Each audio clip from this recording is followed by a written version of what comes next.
Science must recognize as an obvious fact the phenomenon of dreams, which accurately predict future events. In dreams we not only see without the aid of our eyes and hear without the aid of our ears, but somehow we can also see things that are not yet there. This raises the following question: if we can see our future, does this mean that our notions of free will are an illusion? Before answering this question, let's first make sure that there are indeed prophetic dreams, in which you can see your life ahead of time, with such a proposal addressed to his contemporaries famous scientist, the light of French science Camille Flammarion. Camille Flammarion devoted his life not only to the study of the starry sky. He explored the mysterious abilities of the human mind. To these abilities, the scientist attributed an prophetic dreams. He called them a keyhole, through which a person can see what prepares him fate. To the question of faithful dreams, scientist forced to address the stories of his mother. She saw several prophetic dreams in her life. In one of them, the woman dreamed that she was walking down an unfamiliar street, looking at old houses, then stops on the bridge to admire the river. It would seem that there is nothing unusual about this dream. It would have been so if it had not repeated itself in the life of Flammarion's mother a few years later, but already in real life. It happened when Flammarion's parents moved to Paris. Previously, the mother of the future scientist had never been in this city. But a few days after the move, the woman accidentally found herself on the same street that she had once dreamed about. Here she saw the same houses and the same bridge. In this dream, Flammarion's mother saw nothing significant or tragic. But, according to the scientist himself, often prophetic dreams are a warning of some misfortune. About such a dream, for example, told the mother of the Decembrist Kondraty Ryliev. In it, Anastasia Matveyevna was shown the sad fate of her son. Here's what she said. When my dear boy was 3 years old, he manifested a dangerous ailment. The doctors who examined him spoke of the hopelessness of the situation. Fearing to lead me into despair, they informed Nanny Kone that he would not live to see the morning. But a mother's heart knew everything as it was. That evening I prayed before the icons. I do not know how long it lasted, but at some point an inexplicable joy took possession of me, and I fell asleep. In her sleep, Anastasia Matveyevna heard a soft voice. He asked her to come to her senses and not to ask for her son's recovery.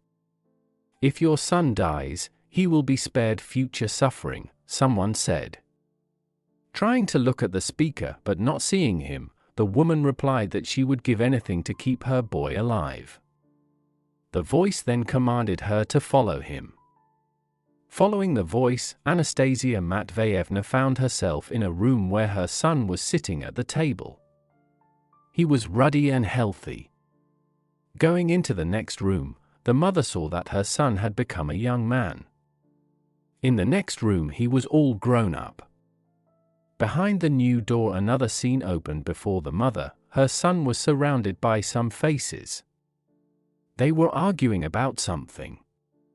If you see what awaits your son behind that curtain, you can't change anything. Come to your senses. Submit. Let your son die as an angel who knows no evil yet, the voice warned the sleeping woman.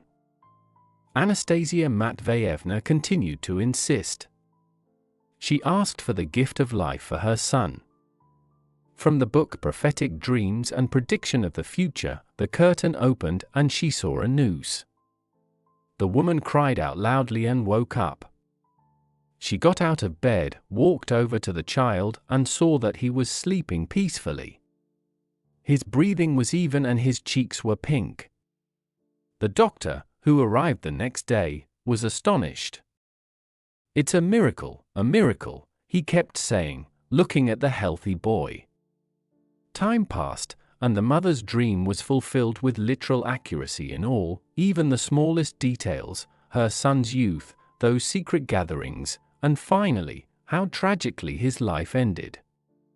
The following case was told to Camille Flammarion by French artist Henri Motteux, who saw in a dream the husband of Maria Vassilievna, the sister of painter Vasily Vereshchagin. Henri Motteux asked her husband why he was sitting alone. In response, the man said that his wife was laid to rest. Soon Henri Motteux received a letter from St. Petersburg from Maria Vassilievna's husband, informing him of her death. A certain Berthe Dubroy informed Camille Flammarion of the following incident. The woman's elder brother was a doctor. He lived in the south of France. Suddenly, the doctor fell ill with typhoid fever. When his father came to see him, the sick man told him that he had seen 3 coffins in a dream. "You are mistaken, dear. You saw cradles. The dream is probably about your sister having a 3rd child," the father told his son. The fact is that Berthe Dubroy, the sister of this doctor and the narrator of the story, was the mother of 2 sons. At that point, they were fine. Berthe Dubreuil's brother soon died of typhoid fever. The father returned home after burying his son and found his grandson dying of croup. Berthe Dubreuil's 2nd child soon followed. The unhappy mother said, "My late brother's dream came true. He was shown 3 deaths in our family." Another dream was told to Camille Flammarion by Justin Manet, who was a tax collector in a small French town. His maid, Jean Dubot, died in front of Manet's eyes. That same day, Jean's parents arrived at his house. Justin Manet sat with them at the body of the deceased all night. He decided to ask the old man Dubot whether he had a premonition of the death of his daughter. The old man thought for a moment, and then, turning to his wife, said, "Mousseline, your dream has come true," said Dubot, turning to his wife. It turned out that a week or so ago, Mousseline had had a dream that her daughter had died. The woman had no idea that it would soon become a sad reality for her. The painter Emilius Sepelius drowned in the Moselle. He was 25 years old. His mother said that she had seen her son drowning twice in her dreams. And when they came to her with the terrible news, the woman said, "I know what the matter is. My Emilius has drowned." A few days before his death, Sepelius had a similar dream. He saw himself lying at the bottom of the river with his eyes open. About this dream the artist told the concierge. Sepelius had a premonition of misfortune and wanted to give up bathing.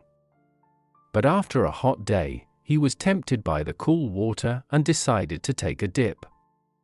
Sepelius died in the water from a broken heart. Camille Flammarion believed that in dreams, with the help of our inner vision, we can see the coming events of our lives. According to the scientist, this inner vision belongs to our soul. It is she who knows ahead of time what should happen to us. At the same time, Flammarion was convinced that no one's fate is not completely predetermined. It can be influenced by subsequent events in a person's life. But even these potential variants are known to our soul. Our soul knows everything in advance.